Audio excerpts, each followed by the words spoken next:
گزشتہ کل سے اللہ پاک کی توفیق سے شروع ہوا ہے۔ ایمان کہتے ہیں کسی کی بات کو کسی کے اعتماد پر یقینی طور سے مان لینا، اور شریعت میں ایمان کہتے ہیں اللہ کے رسول کی خبر کو صرف اللہ کے رسول کے اعتماد پر مشاہدہ کیے بغیر یقینی طور سے مان لینے کو کہتے ہیں۔ یہ ایک جملہ آپ حضرات سنتے ہیں، اس کو ذرا تھوڑا سا سمجھ لیجئے۔ مشاہدہ کیے بغیر، ہم آپ سورہ بقرہ میں پڑھتے ہیں الف لام میم ذالک الکتاب لا ریب فیہ ھدی للمتقین الذین یؤمنون بالغیب۔ ایمان والے وہ ہیں جو کہ بن دیکھے اللہ کی تصدیق کرتے ہیں، اللہ کی باتوں کو سچا مانتے ہیں بالغیب۔ اللہ جل جلالہ نے اس انسان کو دنیا کے اندر امتحان کے لیے بھیجا ہے، اور اللہ جل جلالہ نے چیزوں کو پردے کے پیچھے رکھا ہے۔ اگر چیزیں سامنے آ جائے تو امتحان ختم ہو جائے۔ اسی وجہ سے ہم آپ مردوں کو دفن کرتے ہیں، دفن قبر میں کرتے ہیں، گڑھے میں رکھتے ہیں، اوپر سے سلپ رکھتے ہیں، مٹی ڈال کر کے آ جاتے ہیں۔ اس کے بعد کیا ہوتا ہے؟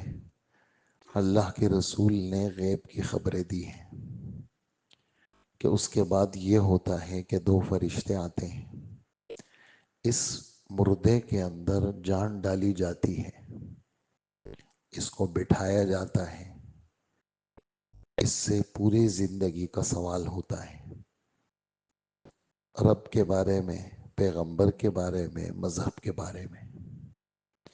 اس کی قبر کو اس کے منتہائے نظر تک کھول دیتے ہیں، دور پاؤں کی طرف دوزخ دکھاتے ہیں، یہ آگ ہے، خدا نے تجھے بچا لیا۔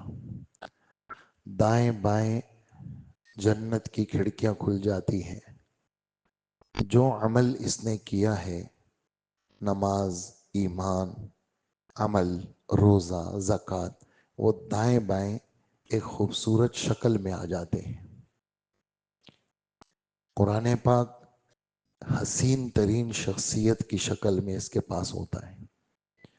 اب یہ سب باتیں اگر کوئی کہے کہ ہم نے بہت بڑے ایک بزرگ کو دفن کیا، اس کا تو معاملہ بہت ہی اچھا ہوگا، اور آ کر کے 2-4 دنوں کے بعد ان کی قبر کھول کے دیکھا تو وہاں تو کچھ بھی نہیں تھا۔ تو وہاں کچھ اس لیے نہیں تھا کہ ہم اس وقت عالم شہود میں ہیں۔ عالم شہود کہتے ہیں عالم حضور کو، حاضری والی جگہ۔ اللہ جل جلالہ نے یہاں ان چیزوں کو نہیں رکھا۔ اگر اللہ پاک دکھا دیں تو پھر امتحان ختم ہو جاتا ہے۔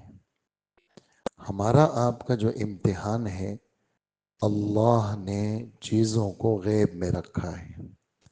خود اللہ کا دیدار ایمان والوں کو، مردوں کو بھی عورتوں کو بھی جنت کے اندر نصیب ہوگا، اس بات پر اتفاق ہے تمام اہل سنت والجماعت کا۔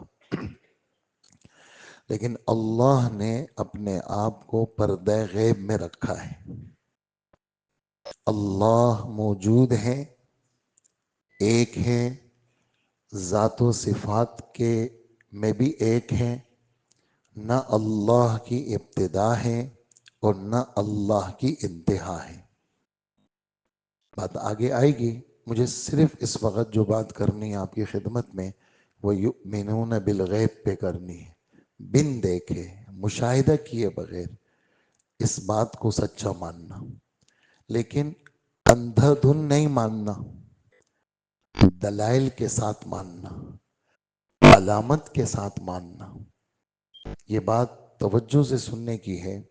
اس وقت دہریہ جو خدا کے وجود کے منکر ہیں اور بچوں کا ذہن مختلف اداروں میں برباد کر رہے ہیں، بچوں کا ذہن، بچیوں کا ذہن مختلف اداروں میں برباد کر رہے ہیں اور کہتے ہیں کہ جو چیز نظر نہیں آتی اس کو تم لوگ کیسے مانتے ہو. یہ ان کا سب سے بڑا اعتراض ہے. تو ایسے گدھوں کو یہ جواب دے دیں کہ ایک گدھو، دنیا کے اندر بہت ساری چیزیں ایسی ہیں جو آنکھوں سے دکھائی نہیں دیتی لیکن اس کو مانا جاتا ہے، لیکن اندھا دھن نہیں مانتے، نشانی کے ساتھ مانتے ہیں. مثال کے طور پر ہم سب یہاں مسجد میں بیٹھے ہیں، ہمارے اندر عقل ہے اور لفظ عقل کا اپنا ترجمہ عربی لفظ ہے، اس کا ترجمہ ہے باندھنا. اس عقل نے ہمیں باندھ کے رکھا ہے. وہ کیسے؟ ہم سکون سے بیٹھے ہیں، آپ مجھے دیکھ رہے ہیں، بھئی بات ہو رہی ہے اللہ رسول کی، بھئی توجہ سے بیٹھ کے سنو، دیکھو. کوئی ایسی بہکی بہکی باتیں آپ نہیں کر رہے، ادب سے بیٹھے ہیں، اللہ کا گھر ہے، اللہ رسول کی بات ہو رہی ہے. تو یہ سب باتیں عقل کی وجہ سے آپ یہاں بیٹھے ہیں. اگر عقل نہیں ہوتی تو یہاں نہیں بیٹھتے. اگر بیٹھتے بھی تو ادھر ادھر کی حرکتیں کرتے ہیں، جیسے پاگل کرتے ہیں. پاگل بیٹھ نہیں سکتے، گالیاں بھی دیتے ہیں، پتھر بھی مارتے ہیں، کیونکہ عقل ہی نہیں ہے. تو ہم سب کے اندر عقل موجود ہے. اور دنیا کے اندر کتنے سارے ڈاکٹر ہیں جنہوں نے سر کی نسوں سے لے کر کے پاؤں کے ناخن تک ایک ایک جز انسان کا دیکھا ہے، لیکن آج تک کسی ڈاکٹر کو عقل نہیں ملی کہ وہ دکھا دے ہاتھ کے اندر کہ یہ عقل ہے. تو عقل نظر نہیں آتی لیکن دنیا کی ساری مخلوق عقل کے وجود کو مانتی ہے، لیکن اندھا دھن نہیں مانتی، نشانی کے ساتھ مانتی ہے. وہ نشانی کیا ہے؟ پرسکون بیٹھا ہوا ہے، سن رہا ہے، دیکھ رہا ہے، کھا رہا ہے، چل رہا ہے، جی رہا ہے، کما رہا ہے، گاڑی چلا رہا ہے اور سمجھ سمجھ کی باتیں کر رہا ہے. یہ نشانی ہے اس بات کی کہ اس آدمی میں عقل ہے. اسی طرح ہم سب اور اسی طرح ہر جاندار، اس کے اندر روح موجود ہے، روح موجود ہے. یہودیوں نے سوال کیا اللہ کے رسول سے، جواب آیا آسمان سے کہ روح موجود ہے لیکن وہ اللہ کا حکم ہے. اس کی کوئی شکل کوئی دکھا نہیں سکتا. پورا بدن چیر دیا جائے، اس کا جز ٹکڑے ٹکڑے کر کے دیکھ لیا جائے، روح کی شکل نظر نہیں آتی لیکن روح موجود ہے. اور علامت کیا ہے؟ علامت یہ ہے کہ آدمی زندہ ہے، کھا رہا ہے، پی رہا ہے. اور روح کے وجود کو جانور بھی تسلیم کرتے ہیں.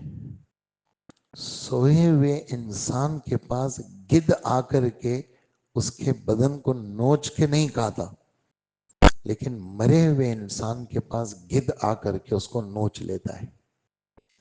سوئے ہوئے سانپ پہ چیونٹی نہیں لگتی لیکن مرے ہوئے سانپ پہ چیونٹیاں لگ جاتی ہیں. تو جانور کو بھی پتا ہے کہ روح موجود ہے اور جانور بھی جانتا ہے کہ روح موجود نہیں ہے، لیکن روح کے وجود کو تسلیم کرتے ہیں اندھا دھن نہیں، نشانی کے ساتھ. وہ کیا؟ جی رہے ہیں، کھا رہے ہیں، پی رہے ہیں. اور جب یہ روح نکل جاتی ہے تو پھر اس کو لاش کہا جاتا ہے کہ کچھ نہیں ہے، حرکت ختم ہو گئی اس کی، اور اس کو دیکھا جاتا ہے. ایسے ہی اللہ نے اپنے کو پردہ غیب میں رکھا ہے. لیکن اور ہم اللہ کے وجود کو مانتے ہیں، لیکن دلائل کے ساتھ، نشانیوں کے ساتھ وہ قرآن پاک میں بیان کرتے ہیں۔ کیا؟ وَمِنْ آیَاتِهِ أَنْ خَلَقَكُم مِّن تُرَابٍ، اس کی ایک نشانی کیا ہے کہ انہوں نے ایک شخصیت کو مٹی سے بنایا، اس میں جان ڈال دی، انہی کے بائیں پسلی سے ان کی بیوی کو بنایا اور ان سے مخلوقات کو پیدا کیا۔ دیکھ لو وہ کتنا بہترین پیدا کرنے والا ہے۔ فَتَبَارَكَ اللَّهُ أَحْسَنُ الْخَالِقِينَ، کیسا عالی شان ہے جو ایک گندے قطرے سے جیتا جاگتا انسان پیدا کرتا ہے، اور 3 اندھیریوں میں پیدا کرتا ہے، اور صحیح اعضاء سالم پیدا کرتا ہے، اور اس کا جو پیدائش کا راستہ ہے عقل سے بالکل بالا تر، اس راستے سے اس کو نکال لیتا ہے اور اس کو ایک خوبصورت انسان بنا لیتا ہے۔ تو ہم اللہ کو مانتے ہیں، اللہ کی نشانیوں کے ساتھ مانتے ہیں۔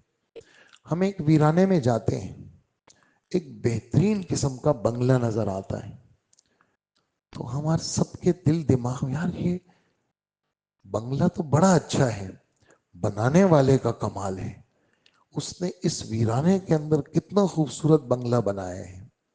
تو ایک بنگلہ ہم اس کے بنانے والے کی طرف ذہن منتقل ہوتا ہے۔ تو جتنے خدا کے وجود کے منکر ہیں، امام ابو حنیفہ رحمۃ اللہ علیہ کے ساتھ ایک ایسے ہی خدا کے منکر کا مناظرہ ہوا، بحث مباحثہ ہوا، وقت مقرر ہوا۔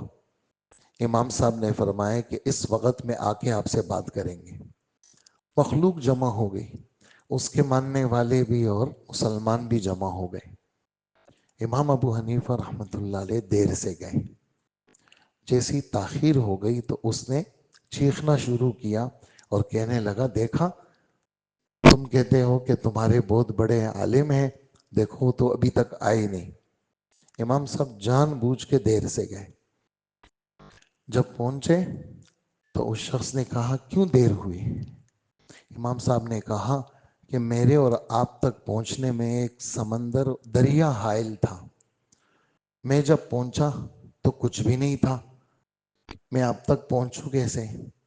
تو خود بخود ایک درخت کٹا، اس سے خود بخود تختے بنے اور خود بخود وہ جڑے اور خود بخود وہ ٹھکے اور ایک بہترین قسم کی کشتی خود بخود تیار ہوئی۔ پھر میں اس پہ بیٹھا، وہ خود بخود چلنے لگی اور خود بخود میں آپ تک پہنچ گیا۔ تو اس نے قہقہہ لگایا، کہنے لگا کہ دیکھو اتنے بڑے آدمی ہیں، جھوٹ بول رہے ہیں آپ، اتنے بڑے آدمی ہیں جھوٹ بول رہے ہیں، درخت خود بخود کیسے کٹا، تختے خود بخود کیسے کٹے اور خود بخود کیسے جڑے اور خود بخود کشتی کیسے بنی اور بغیر چلانے والے کے کیسے چلی، اتنے بڑے آدمی ہو کر کے آپ جھوٹ بول رہے ہیں۔ امام صاحب نے فرمایا کہ میرے جس مقصد کے لیے آپ کے پاس آنا تھا اس کا جواب آپ نے دے دیا۔ اب وہ کیسے؟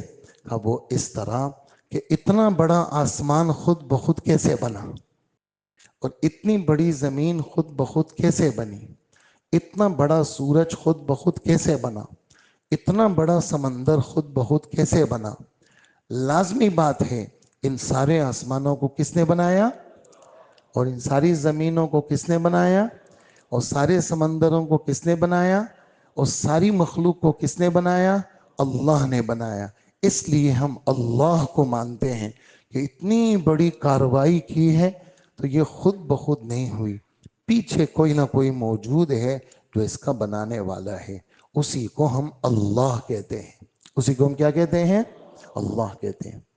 تو اللہ جل جلالہ بن دیکھے ہمارے رب نے چیزوں کو پردے میں رکھا ہوا ہے، اللہ نے بھی اپنے آپ کو پردے میں رکھا ہے، لیکن وہ پردہ ایسا نہیں ہے، سمجھنے کی بات ہے۔ اب ذرا تھوڑی سی میں ایک چادر یہاں تان لوں تو میں چھپ گیا، چادر نے مجھے چھپا لیا، میں چھپ گیا، چادر نے مجھے چھپا لیا۔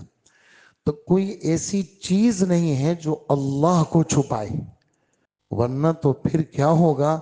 پھر تو جیسے میں چادر سے مغلوب ہو گیا اور چادر نے حائل بن کر کے آپ لوگوں سے مجھے کیا کر لیا؟ اوٹ میں کر لیا، آپ کی آنکھوں سے میں اوجھل ہو گیا اور چادر میرے سامنے آ گئی تو آپ مجھے دیکھ نہیں سکتے۔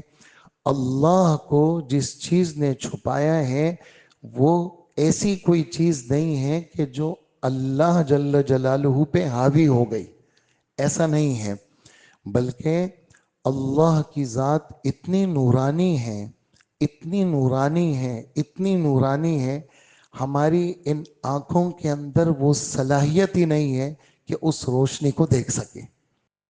جنت کے اندر اللہ جل جلالہ ان آنکھوں میں وہ صلاحیت پیدا کر لیں گے کہ وہ جو روشنی ہے، اللہ کی ذات اقدس کی جو روشنی ہے، ہمیں 70,000 وہ نور کے پردے، وہ خود اللہ، ان پردوں نے اللہ کو نہیں چھپایا ہوا، ہماری آنکھوں میں وہ صلاحیت نہیں ہے کہ ہم اللہ کو ان انوارات کے پیچھے سے دیکھ سکے، لیکن جنت میں اللہ پاک ان آنکھوں میں وہ صلاحیت پیدا کریں گے کہ لوگ اللہ کو دیکھ سکیں گے۔ اور یہ بات قرآن پاک کے اندر سورہ قیامہ میں اللہ نے بیان کی ہے، ہم سب کا اس پر ایمان ہے کہ جنت میں ایمان والے اللہ کو دیکھیں گے، اور اللہ ہم سب کو نصیب بھی فرمائے۔ وجوہ یومئذ ناظرہ، ذات کے ساتھ، الی ربہا ناظرہ، واو کے ساتھ، پہلا ہے ضاد، اس کے معنی آتے ہیں تر و تازہ، اور دوسرا ہے وا، تازہ، نقطے والی، ایک تا ایک وا، اس کے معنی دیکھنے کے آتے ہیں۔ بہت سارے چہرے کل قیامت کے دن تر و تازہ ہوں گے، وہ اللہ کا دیدار کریں گے۔ تو چیزیں غیب میں رکھی ہیں، اجی کیوں رکھی ہیں؟ تاکہ ہمارا امتحان ہے، ہمیں چیزیں سامنے نہیں دکھائی دی۔ فرشتے اس وقت پوری محفل کو گھیرے ہوئے ہیں، فرشتے اس وقت گیٹ پر، دن اور رات دونوں کے فرشتے دونوں گیٹوں پر ہیں، ہماری انٹری ہو گئی ہے، رات والوں نے بھی لکھ لی، دن والوں نے بھی لکھ لی۔ ابھی یہ رات والے اوپر جائیں گے، عبداللہ مسجد علی میں تھا جی اللہ، یہ اس کا نام لکھا ہوا ہے، اس کی حاضری ہے۔ جب یہ دن والے ابھی ڈیوٹی دے رہے ہیں، عصر میں جائیں گے تو یہ کہیں گے کہ عبداللہ نے فجر بھی پڑھی، ظہر بھی پڑھی اور عصر بھی پڑھی، ہمیں نظر نہیں آتے، اللہ نے چھپا کے رکھا ہوا ہے، لیکن سچے رسول نے خبر دی، قرآن پاک سچے رسول پہ اترا، وہ خبر دے رہے ہیں کیا؟ لہو معقبات من بین یدیہ ومن خلفہ یحفظونہ من امر اللہ، اللہ جل جلالہ نے انسان کے آگے پیچھے، دائیں بائیں فرشتوں کو رکھا ہے جو مختلف قسم کے شریر مخلوق سے اس انسان کی حفاظت کرتے ہیں۔ یہ سچی خبر ہے، ہمیں نظر نہیں آتی، تو بن دیکھے رسول پر بھروسہ کر کے ہمیں یہ بات ماننی ہوگی کہ فرشتے یہ ہے یؤمنون بالغیب۔ ہم نے محمد صلی اللہ علیہ وسلم کو نہیں دیکھا، آدم علیہ السلام کو نہیں دیکھا، جبرائیل کو نہیں دیکھا، لیکن سچی خبروں سے یہ بات ہے کہ اللہ نے رسولوں کو بھیجا ہے۔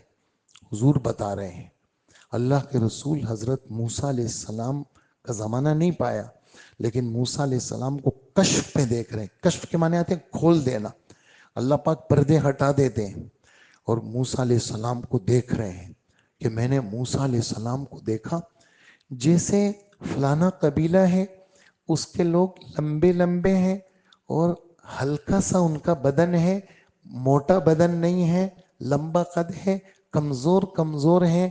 موسیٰ علیہ السلام وہ فلانے قوم کے لوگوں کی طرح ہیں۔ عیسیٰ علیہ السلام کو میں نے دیکھا، ان درمیانہ قد ہے خوبصورت بال ہیں، انتہائی چمکیلا چہرہ ہے ان کا، اور بہت چہرے پہ سرخی بھی ہے، اور درمیانہ قد ہے، اور اچھے خوبصورت بال ہیں، اور ان پہ ایسا ہے پانی جیسے تازہ تازہ غسل کیا ہوا، اور پانی ایسے قطرے ڈھلک رہے ہیں جیسے کہ موتی جو ہے وہ اوپر سے گر رہے ہوں۔ میں نے عیسیٰ علیہ السلام کو ایسا دیکھا۔ تو اللہ کے رسول ایک چیز دیکھ رہے ہیں اور امت کو بتا رہے ہیں۔ تو حضرات انبیاء علیہ السلام کو آسمانوں میں دیکھا، 1.25 نبیوں نے اللہ کے رسول کے پیچھے نماز پڑھی، حضور کی ملاقاتیں ہوئی، مصافحہ ہوا، اہلاً و سہلاً و مرحبا ہوا۔ یہ چیزیں غیب میں ہیں لیکن موجود ہیں۔ ہمارے آپ کے امتحان کے لیے اللہ جل جلالہ نے ہمیں ابھی نہیں بتائی، اور وہ ایک وقت آئے گا اللہ سارے پردے ہٹا دیں گے۔ ایک اور مثال، بن دیکھے کی ایک اور مثال، وہ کیا؟ اللہ جل جلالہ سورہ واقعہ میں قصہ سناتے ہیں موت کا۔ وہ کیا؟ فلولا اذا بلغت الحلقوم وانتم حينئذ تنظرون ونحن اقرب الیہ منکم ولکن لا تبصرون۔ وہ وقت سوچ لو کہ جب روح نکلنی شروع ہوتی ہے، پاؤں کے ناخن سے شروع ہوتی ہے، آتے آتے یہاں تک پہنچتی، اس کو حلقوم کہتے ہیں۔ آپ دیکھیں میری طرف، یہ حلقوم ہے، جس کو اردو میں ہنسلی کہتے ہیں۔ ہاں، نون سین لام یا، ہنسلی کہتے ہیں۔ یہاں تک روح جب پہنچ جاتی ہے تو اللہ جل جلالہ، یہ جو مرنے والا ہوتا ہے، میں اس وقت آپ کے سامنے، آپ میرے سامنے، میں آپ کو دیکھ رہا، آپ مجھے دیکھ رہے ہیں، لیکن جس وقت روح جا رہی ہوتی ہے، بیوی بھی ہے، بچیاں بھی ہیں، بیٹے بھی ہیں، سب کچھ ہے، پوتے نواسے سب موجود ہیں، چاروں طرف موجود ہیں، اس کی روح جا رہی ہے، یہ مر رہا ہے۔ تو اللہ جل جلالہ اس کی آنکھیں کھلی ہوئی ہیں، اس کی روح نکلنے کا وقت ہے، لیکن یہ اسکرین ختم، اللہ پاک فرشتوں کو سامنے کر دیتے ہیں۔ ایمان والا ہے، جنت آ گئی سامنے، اس کو اب یہ بیوی نظر نہیں آ رہی، اس کو پوتے نواسے نظر نہیں آ رہے، یہ ساری اسکرین ختم، جنت سامنے آ گئی۔ حتیٰ کہ بعض بزرگوں نے کہا اہلاً و سہلاً و مرحبا، وعلیکم السلام، آئیے آئیے تشریف لائیے۔ ابا کون آیا؟ سمجھا نا؟ تو ابا تو ابھی جانے والے ہیں، انہوں نے فرشتوں کو دیکھ لیا، انہوں نے جنت کو دیکھ لیا۔ تو ایک ایسے موقع پر بھی جس وقت دنیا سے جانے کا وقت ہو، اللہ پاک غیب کے پردوں کو ہٹا دیتے ہیں۔ تو چیزیں موجود ہیں، ہمارا ایمان ہے، ہمارا رسول پہ بھروسہ ہے، لیکن مشاہدہ کیوں نہیں کرا رہے ہیں؟ ہمارا امتحان ہے، ہم مرتے دم تک امتحان میں ہیں، اور ہم اللہ پاک اس یؤمنون بالغیب پر ہم سب کو جما دے، اور اللہ جل جلالہ کسی بھی موقع پر ہمارے پاؤں اللہ نہ پھسلائے، اور اللہ ہمیں نہ ڈگمگائے کہ کہیں پر جو ہے ہمارے دل دماغ میں کوئی بات شک والی ہو جائے۔ نہیں، ہمیں کوئی شک نہیں ہے، اللہ کے رسول نے جو بتایا ہے وہ بالکل سچ ہے، اور جو چیزیں فرمائی گئی ہیں مجھے نظر نہیں آتی، لیکن میں بن دیکھے دل سے تمام چیزوں کو تسلیم کرتا ہوں۔ یہ ہے یؤمنون بالغیب۔ اللہ مجھے بھی نصیب فرمائے، آپ کو بھی نصیب فرمائے، ایمان والوں کو بھی نصیب فرمائے۔ وصلی اللہ وسلم علی نبینا محمد وآلہ واصحابہ اجمعین۔ اے اللہ ہمارے گناہوں کو معاف فرما، ہماری مغفرت فرما، ہمارا یہ بیٹھنا قبول فرما، ہمارا ایمان مضبوط فرما۔ اللہ مرتے دم تک ہمیں یا اللہ یؤمنون بالغیب کے ساتھ متصف فرما، کسی بھی موقع پر ہمیں شک شبے میں نہ ڈال۔ اے اللہ عافیت والی زندگی عطا فرما، کسی کا محتاج نہ بنا، ہسپتالی زندگی سے حفاظت فرما، اللہ مسجد والی زندگی، نیک لوگوں کی صحبت والی زندگی ہمیں نصیب فرما۔ اللہ آج کا روزہ آسان فرما، اپنے دربار میں قبول فرما۔ اے اللہ، اے اللہ، صحیح ایمان یا اللہ ہم سب کے دلوں میں راسخ فرما۔ اس کے راسخ ہونے کے جو اسباب ہیں اس کے ساتھ ہم سب کو جوڑ دیجئے، ہماری دعاؤں کو قبول فرما۔ وصلی اللہ وسلم علی حبیبنا محمد وآلہ واصحابہ وامتہ اجمعین، آمین برحمتک یا ارحم الراحمین۔